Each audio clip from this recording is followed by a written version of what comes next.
यहाँ लास्ट में दिया 5 मार्क्स का। एक 100 वाट का बल्ब है, वो रोज 5 आवर्स जलता है, तो एक महीने में अगर 30 दिन में है, वो कितना कंज्यूम करेगा? क्या एनर्जी? एनर्जी कितना कंज्यूम करेगा? अगर एक 100 वाट का बल्ब है और 5 घंटे रोज जलाते हैं, 30 दिन में कितनी एनर्जी कंज्यूम करेगा? हमें कुछ नहीं सोचना है, हमें ये पता है कि एनर्जी का फॉर्मूला क्या होता है। हमने अभी पढ़ा था, energy is equal to P into T joule. अब यहाँ पे कुछ नहीं सोचना है, पी क्या है, टी क्या है, हमें पता है पावर का यूनिट जो होती है वो वाट होती है। पावर में इंसान किसी की वाट लगा सकता है, तो पावर की यूनिट वाट है। कंफ्यूज नहीं होना, इसलिए कहा हमेशा यूनिट, यूनिट पे हमेशा ध्यान दो। पावर की जगह हम रखेंगे 100, टाइम की जगह रखेंगे 5। सोचो 5 रखेंगे, वाट है, वाट और सेकंड होता है, किलो वाट और आवर का कॉम्बिनेशन होता है। ये आया तुम्हारा 500 वाट आवर। क्या ये सही है? नहीं, किलो वाट आवर हो सकता है या तो वाट सेकंड हो सकता है। तो अब हम यहाँ पे क्या करेंगे, हमें पता है कि 1 किलो वाट में 1000 या 1000 वाट होते हैं। 100 वाट में कितने होंगे? 100 अपॉन 1000 किलो वाट होंगे। अब इसको हम क्या करेंगे, 1000 से डिवाइड कर देंगे, तो किलो वाट में चेंज हो जाएगा। ठीक है, 1 और 2, 1/2 किलो वाट आवर। ये हो गया एक दिन में 0.5 किलो वाट आवर कंज्यूम कर रहा है। ठीक है, 0.5 किलो वाट आवर वो डेली कंज्यूम कर रहा है। तो हमें 30 दिन का डाटा चाहिए। तो फॉर 30 डेज हम क्या करेंगे, 0.5 into 30 is equal to 15 kilo watt hour. ठीक है, ये आप ऐसे अपने घर के अप्लायंसेस को भी निकाल सकते हो। सो हेलो स्टूडेंट्स, क्या आपको ये क्वेश्चन सारे जो मैंने यहाँ पे दिए हुए आपको short answer, very short answer, 1 marks 2 marks नहीं आ रहे हैं? एक मिनट पॉज करो वीडियो और देखो, अगर आ रहे हैं तो वेल गुड, आपकी प्रिपरेशन अच्छी हो, नहीं है तो आओ 5 मिनट में क्यों रिकैप करते हैं सिलेबस का पूरा। फिजिक्स इलेक्ट्रिसिटी चैप्टर को यहाँ पे खत्म करते हैं पूरी तरीके से। तो इसमें हम पहले पढ़ने क्या वाले हैं, पहले electricity, electric current, electric potential, potential difference, Ohm's law, resistance, electric power, electric energy, heating effects of electric current. इस रिलेटेड हम आपको डाउट्स भी बताएंगे कि क्या डाउट्स आते हैं बच्चों को, कहाँ-कहाँ ये गलतियां करते हैं, कैसे डायग्राम बनाने में करते हो, कैसे न्यूमेरिकल सॉल्व करने में सारी गलतियां करते हैं। तो चलिए आइए फटाफट शुरू करते हैं। देखो, तो सबसे पहले इलेक्ट्रिसिटी क्या होती है। इलेक्ट्रिसिटी को समझने से पहले सबसे पहले आप समझो, आप सबसे ज्यादा यूज करने वाला आज के टाइम पे क्या है, मोबाइल। तो मोबाइल को हम क्या करते हैं, जब भी वो डिस्चार्ज होता है उसको चार्ज करते हैं। तो क्या करते हैं, चार्ज का ट्रांसफर होता है, flow of charges is called electricity, electric current, यही होता है। ठीक है, तो form of energy from resistance of charge particle या तो फ्लो ऑफ इलेक्ट्रिक चार्जेस, इसको हम बोलते हैं सिंपल टर्म में इलेक्ट्रिसिटी। अब इसके बाद हम शुरू करते हैं इलेक्ट्रिक करंट। देखो, अब अगर एग्जाम में आप बैठे हो, इलेक्ट्रिक करंट आपके मन में हिट नहीं कर रहा ना, तो आपको फॉर्मूला याद होगा। तो इलेक्ट्रिक करंट कुछ नहीं होता, फ्लो ऑफ इलेक्ट्रिक चार्जेस।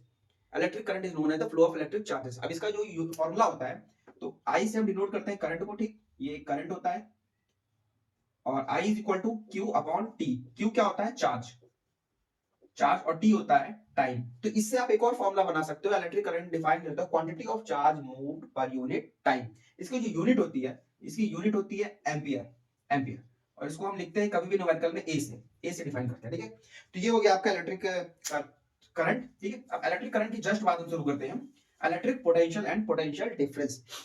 देखो, इलेक्ट्रिक सारी इलेक्ट्रिसिटी से चीजें इधर पे कंपैरिजन होगा। तो इलेक्ट्रिक पोटेंशियल और पोटेंशियल डिफरेंस में क्या डिफरेंस है, वहां भी इलेक्ट्रिक पोटेंशियल की बात है, यहाँ पे पोटेंशियल डिफरेंस। डिफरेंस का मतलब किसी भी दो या दो से ज्यादा चीजों में हम इसको कंपैरिजन करना। तो इलेक्ट्रिक पोटेंशियल का मतलब है work done in moving a unit positive charge from infinite to a point in an electric field. मान लो कोई इलेक्ट्रिक फील्ड थी यहाँ पे, तो यहाँ पे एक पॉइंट है, तो एक यूनिट पॉजिटिव चार्ज जो यहाँ पे है, उसको हम क्या कितना वर्क डन कर रहे हैं, उसको यहाँ से यहाँ तक लाने के लिए, इसको बोलते हैं इलेक्ट्रिक पोटेंशियल। और पोटेंशियल डिफरेंस क्या होता है, work done in moving a charge from one point two the other point.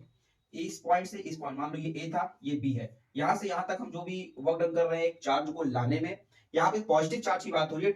यहाँ पे डाउट क्या हो सकता है बच्चों की, इन दोनों डिफरेंस क्या है, यहाँ work done moving unit positive charge from infinite, infinite एक जगह थी यहाँ पे कोई बहुत दूर। ठीक है, यहाँ से कितना वर्क डन हमने किया है, moving unit positive charge from infinite वो पॉइंट इन इलेक्ट्रिक फील्ड, ये आपका इलेक्ट्रिक फील्ड है। ठीक, ये हो गया। और पोटेंशियल डिफरेंस क्या है, work done moving a unit, work done moving a charge from one point two other point. तो इन दोनों का जो फॉर्मूला बनता है यहाँ पे v is equal to w upon q, work done, work done. ठीक है, जो भी वर्क डन हो रहा है और ये चार्ज को लाने में, तो work done in moving a unit positive charge या work done in moving a charge. ठीक है, w upon q, quantity of charge move, work done कितना हम कर रहे हैं upon quantity of charge move. ठीक है, इसका जो फॉर्मूला बनता है v is equal to w upon q, इसका जो यूनिट होता है ना उसको बोलते हैं वोल्टेज, v से डिफाइन करते हैं वोल्टेज।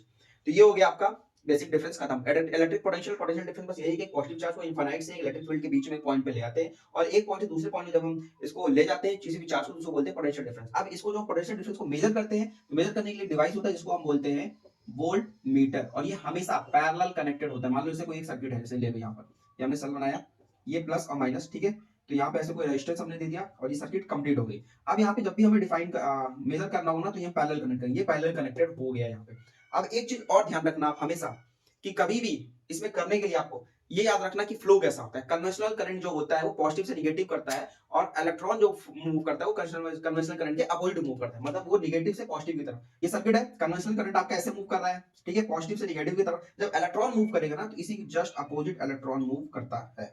ये हो गया बेसिक डिफरेंस आपका यहाँ से खत्म। तो अब यहाँ से एक क्वेश्चन अराइज होता है कि डिफाइन 1 वोल्ट।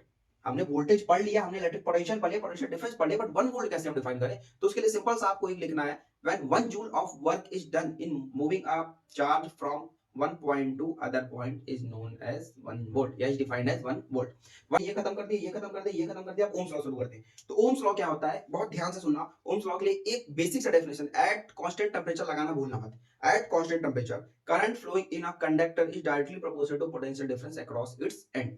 हमने क्या बोला, अगर इसको डिराइव करने के लिए आ जाए, डिफाइन डिराइव ओम्स लॉ, ठीक है, mathematical expressions of Ohm law, तो सब कुछ यही होता है, यहाँ पे ध्यान दो। तो 1 ओम या तो ओम्स लॉ। तो ओम्स लॉ क्या होता है, हमने बोला at constant temperature current flowing in a conductor, current flowing in a conductor is directly proportional to potential difference across its end. तो current is directly proportional to voltage या voltage is directly proportional to current. अब ये proportionality constant हटाएंगे, ये proportionality हटाएंगे तो इसके लिए हम कांस्टेंट टर्म यूज करेंगे जिसको हम बोलते हैं resistance. V is equal to I into R, या तो V is equal to IR। यहां से हमें एक टर्म और समझ में आता है, रेजिस्टेंस क्या होता है। तो R is equal to V upon I, voltage upon current.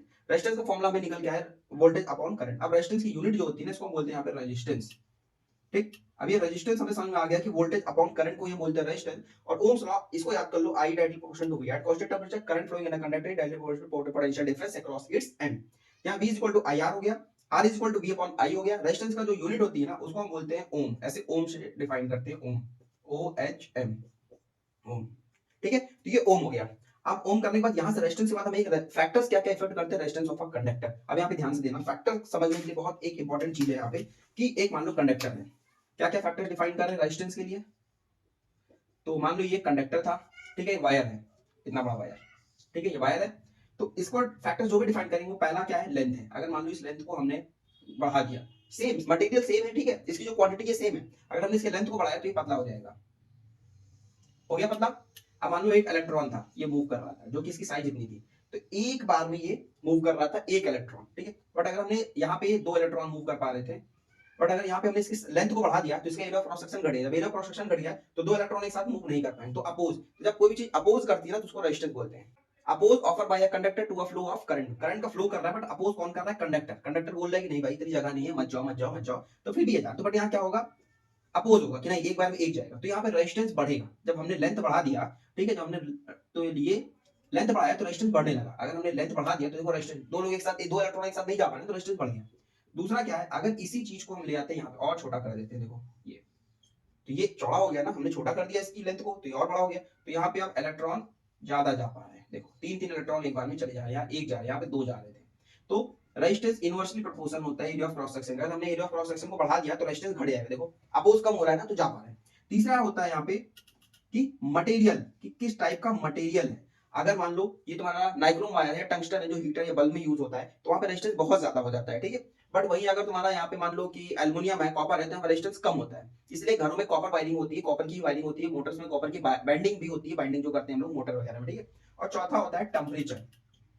अगर टेम्परेचर बढ़ेगा तो रेजिस्टेंस बढ़ेगा, टेम्परेचर घटेगा तो रेजिस्टेंस घटेगा। तो आर जो है डायरेक्टली प्रोपोर्शन है लेंथ के और इनवर्सली प्रोपोर्शन है ए के। इसको हम ऐसे लिखते हैं ना, यहाँ देखो आर जो है डायरेक्टली प्रोपोर्शन है लेंथ के और इनवर्सली प्रोपोर्शन है एरिया ऑफ क्रॉस सेक्शन के, ठीक है। ये चीज समझ में आया। तो हम इसको लिख सकते हैं R directly proportion to L upon A. अब ये प्रोपोर्शनलिटी कांस्टेंट के लिए हम यूज करते हैं R is equal to rho L upon A. तो रेजिस्टेंस का फॉर्मूला हो गया R is equal to rho L upon A. अब यहाँ से ये जो रो है ना इसको हम बोलते हैं रेजिस्टिविटी। अब यहाँ से एक हम रेजिस्टिविटी का फॉर्मूला निकालते हैं, तो resistivity is equal to R into A upon L, ठीक है। रेजिस्टिविटी का जो फॉर्मूला इसको हम बोलते हैं रेजिस्टिविटी। ये था रेजिस्टेंस, ये रेजिस्टेंस आ गया, resistance R is equal to V upon I, resistance हो गया। आज अब यहाँ से हम रेजिस्टिविटी निकालने की कोशिश करेंगे ना, तो रेजिस्टिविटी के लिए हो जाएगा रो इज इक्वल टू, इसका रेजिस्टेंस का यूनिट होती है ओम, एरिया होता है मीटर इनटू मीटर या तो मीटर स्क्वायर, अपॉन लेंथ होता है मीटर। ये से ये कट गया तो ओम मीटर हो गया रेजिस्टिविटी की यूनिट। रेजिस्टिविटी की यूनिट होती है यहाँ से ओम मीटर, यहाँ से डेराइव भी हो गया, आपको सारी चीज यहाँ से समझ लेना। तो यहाँ से रेजिस्टेंस हमारा कंप्लीट हो गया। अब शुरू करते हैं इलेक्ट्रिक पावर। तो पावर क्या होती है? ताकत। देखो इंडिया में लोगों को जो पावर दिखाने की ताकत होती है वो सिर्फ वीआईपीज के पास होती है, ठीक है।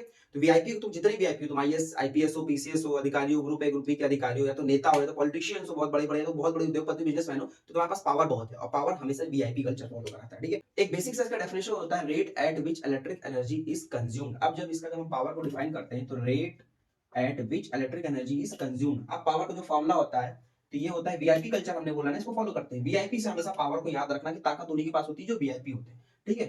इसी को उल्टा लिखो, P is equal to V I. Voltage into current को हम पावर डिफाइन करते हैं, इसकी जो यूनिट होती है इसको बोलते हैं वाट।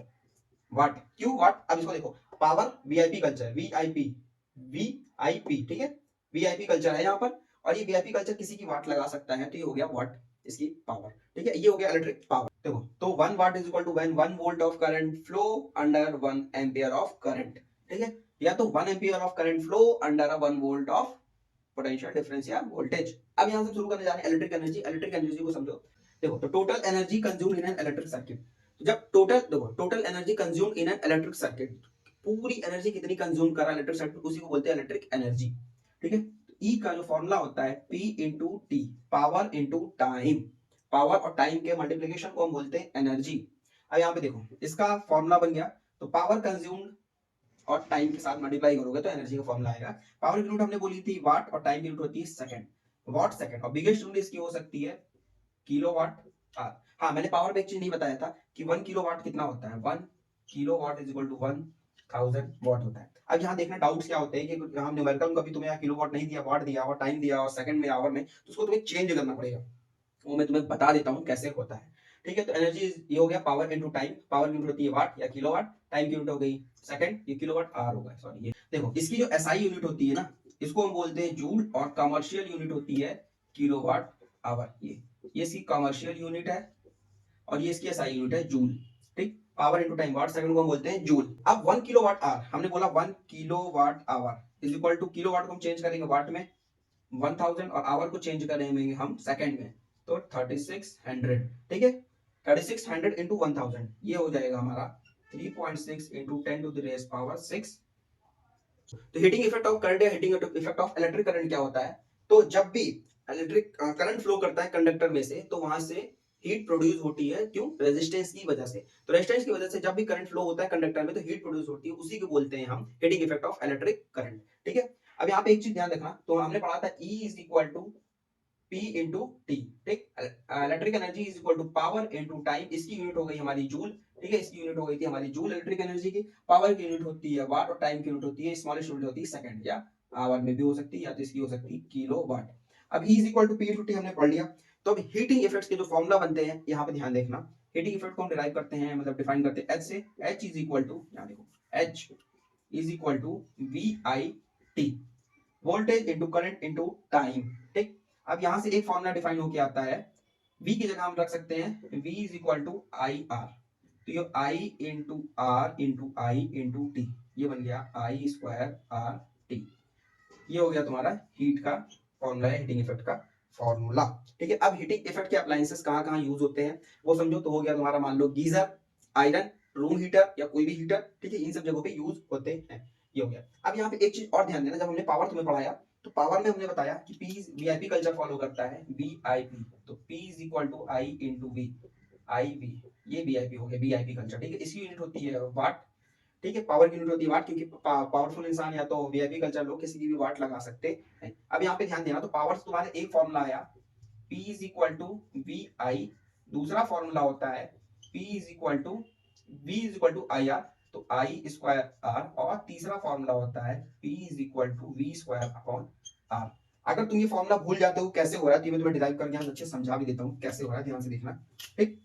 देखो P को हमने यहाँ पे डिफाइन किया कि क्या होता है P is equal to V I, हमने ओम्स लॉ में पढ़ा था, V is equal to I R, V is equal to I R, ठीक है। आई आर हो गया, तो V की जगह हम पहले अगर यहाँ रखते हैं, V को हम रख लो I रखते हैं, तो V देखो I इंटू आर इंटू आई, ये हो गया आई स्क्वायर आर, ये हो गया पहला। अब दूसरा फॉर्मूले से कैसे डिफाइन होगा, I is equal to V upon R, तो P is equal to V I होता है, v को v रहने दो, i की जगह रख दो इनटू v अपॉन r, ये हो जाएगा v स्क्वायर अपॉन r। ये तीन फॉर्मूले तुम्हारे डिराइव हो गए। ठीक है, p is equal to V I और उसके बाद आई स्क्वायर आर और वी स्क्वायर अपॉन आर। यहाँ पे डाउट नहीं होनी चाहिए, तीनों को मैंने अच्छे से डिराइव कर दिया। उसके बाद जो तुम्हारे पास कुछ क्वेश्चंस थे वो मैं तुम्हें बता देता हूँ। देखो, तो यहाँ पे पहला क्वेश्चन था डिफाइन इलेक्ट्रिक करंट। हमने तुम्हें बता दिया इलेक्ट्रिक करंट क्या होता है, फ्लो ऑफ इलेक्ट्रिक चार्जेस को बोलते हैं electric current. Current I is equal to Q upon T, unit होती है एम्पियर, क्वांटिटी ऑफ चार्ज कितने मूव कर रहे हैं अपॉन टाइम। ठीक है। दूसरा था SI unit of resistance. Standard unit of resistance क्या होता है, international standard unit of resistance. Resistance unit होती है ओम, और हमने बताया रेजिस्टिविटी और रेजिस्टेंस में एक डिफरेंस होता है। ठीक है, रेजिस्टेंस यूनिट ओम होती है, रेजिस्टिविटी यूनिट होती है ओम मीटर, ये हमने बताया था। ठीक है, m into m upon m करके। तीसरा क्वेश्चन था define 1 volt. v is equal to w upon q। 1 volt is defined as 1 joule of work done in moving a 1 charge coulomb। ये होता है w upon q, v is equal to w upon q। उसके बाद 2 marks के question आते हैं, define Ohm's law. At constant temperature current flowing in a conductor is directly proportional to potential difference across its end. अब इसके mathematical formula या mathematical expression तुम्हें बताना हो तो i directly proportional to v, v directly proportional to i, v is equal to i r, r is equal to v upon i। तुम्हें जो भी आता है वहां पे लिख देना। फिर क्या क्या फैक्टर्स होते हैं जो अफेक्ट करते हैं रेजिस्टेंस ऑफ अ कंडक्टर, चार होते हैं। पहला होता है लेंथ, दूसरा होता है क्रॉस सेक्शन, तीसरा होता है मटेरियल और चौथा होता है टेम्परेचर। ठीक है, यहां से तुम्हें रेजिस्टेंस का यूनिट निकल आएगा, रेजिस्टेंस का फॉर्मूला निकल के आएगा, r is equal to v upon i हो गया, r is equal to rho l upon a हो गया। रेजिस्टेंस यूनिट होती है ओम, रेजिस्टिविटी हो गया r into a upon l ohm metre. ठीक है, formula of resistance connected in series and parallel. हाँ, एक क्वेश्चन यहाँ पे तुम्हारा रह गया कि फॉर्मूला क्या होगा जब रेजिस्टेंस कनेक्टेड होता है सीरीज में और रेजिस्टेंस कनेक्टेड होता है पैरेलल में। इसको मैं अभी यहाँ पे समझा भी देता हूँ। ठीक है, उसके बाद देखो, write two factors affecting resistance. Factors क्या क्या फैक्टर है रेजिस्टेंस को मैंने चार बताया, length, area of cross section, temperature of material. अब आता है define Joule's law of heating explain its application. H is equal to I square R2 या VIT। ठीक है, एप्लीकेशन मैंने बता दिया, आयरन हो गया, इमल्सन रॉड हो गया, हीटर हो गया। अब यहाँ पे देखो सीरीज और पैरेलल कनेक्शन में क्या प्रॉब्लम होती है, बच्चों को यहाँ पे बहुत ज्यादा डाउट होता है। क्यों रिकैप कर रहे हैं यहाँ पे, इसे बहुत ध्यान से समझना, पेपर पेन उठा के आराम से कॉपी से सॉल्व करो। देखो, जब भी सीरीज कनेक्शन होता है ना रेजिस्टेंस का, देखो पहले रेजिस्टेंस का कनेक्शन होता कैसे है। सबसे पहला ये देखो, ये सेल है, यहाँ माइनस है, बड़ी वाली जो डंडी होती है उसको प्लस बोलते हैं। ये कभी भी ये गलती मत करना कि तुम 4-5 बना दो या सोचो ऐसे, कंबाइन इसको मत करना। देखो यहाँ पे सेल है, जब इसको ग्रुप ऑफ सेल कर देते हो तो बैटरी हो जाता है। कैसे, ये। ठीक है, इसी के साथ एक बड़ा जोड़ देना ये, फिर इसी के साथ एक बड़ा जोड़ देना ये। ऐसे कुछ क्वेश्चंस आएंगे, हम आगे आपको बताएंगे। अगर एक सेल मान लो 2 वोल्ट का है तो 2 वोल्ट 2 वोल्ट 2 वोल्ट टोटल इसका हो जाएगा 6 वोल्ट। ठीक है, ऐसे क्वेश्चंस एनसीईआरटी में भी एसएल में भी तो मैं तुम्हें बताने वाला हूं। यहाँ पे ध्यान से देखना कि जब सीरीज कनेक्शन होता है ना तो मल्टीपल हम यहाँ पे रेजिस्टेंस जोड़ सकते हैं। देखो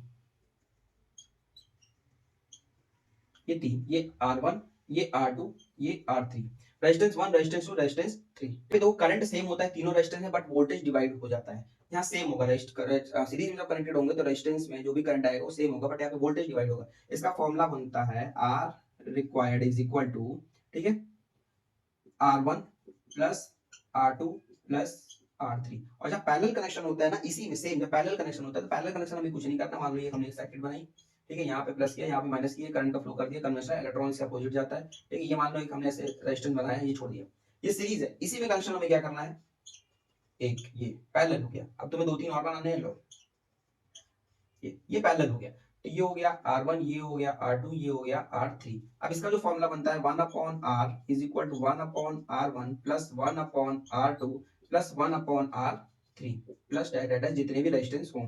ठीक है, जस्ट इसके बाद हम कुछ न्यूमेरिकल्स करने वाले हैं, प्रीवियस ईयर के क्वेश्चंस करेंगे। आपको 20 तारीख को पेपर है, 20 फरवरी को आपको साइंस का पूरा पेपर है, केमिस्ट्री भी पढ़ाने वाले, बायोलॉजी भी पढ़ाने वाले। तो फटाफट चैनल को सब्सक्राइब करो, और इसके जो शॉर्ट नोट्स है ना वो हमारे व्हाट्सएप चैनल पे मिल जाएगा, तो डिस्क्रिप्शन बॉक्स में जाकर के उसको ज्वाइन जरूर कर लेना। ठीक है, और इंस्टाग्राम पे भी मैं दे दूंगा, वहाँ पे कुछ पोलिंग में क्वेश्चन दे दूंगा, उसको सॉल्व करना। और हाँ, टेलीग्राम पे या तो व्हाट्सएप पर आप हमें डीएम कर सकते हो, जो भी आपको हम पेपर देंगे, पेपर प्रीवियस ईयर के क्वेश्चन देंगे या खुद से मॉक वगैरह देंगे, उसको सॉल्व करना। नाम चाहो तो लिखो या तो नहीं लिखना, बट कुछ एक्स्ट्रा इधर उधर की डिटेल मत लिखना। उसे मुझे डायरेक्ट इंस्टा पे डीएम करो, हम उसको वेरीफाई करेंगे, चेक करेंगे और एक क्वेश्चन लिखने का तरीका बताएंगे, कैसे लिख रहे हो, क्या गलतियां हो रही है, जिससे आपका अभी तक इंग्लिश का पेपर तो पता है बहुत लोगों को खराब किया, बहुत लोगों को कुछ पेपर छूट गया, बट अब आगे बहुत ज्यादा मेहनत करनी है। तो इसलिए लगे रहो लगातार, साथ में तुम लोग को मैं यहाँ पे 90+% ले आ दूंगा, इतनी गारंटी अगर लगे रहे तो। इसके बाद एसएसटी का होगा 25 को, फिर 28 को आई थिंक हिंदी है, उसके बाद 10 मार्च को मैथ्स है। तो लगातार इस चैनल से जुड़े रहो, सब्सक्राइब करो, व्हाट्सएप चैनल को ज्वाइन करो, इंस्टाग्राम पे ज्वाइन करो, और इसके सारे लिंक्स मिल जाएंगे आपको डिस्क्रिप्शन में। और सारा short notes, exam oriented notes, previous year के क्वेश्चंस, मॉक्स, सब कुछ यहाँ पे आपको मिलने वाला है। तो लगातार बने रहो। ठीक है, चलो मिलते हैं, बाय बाय।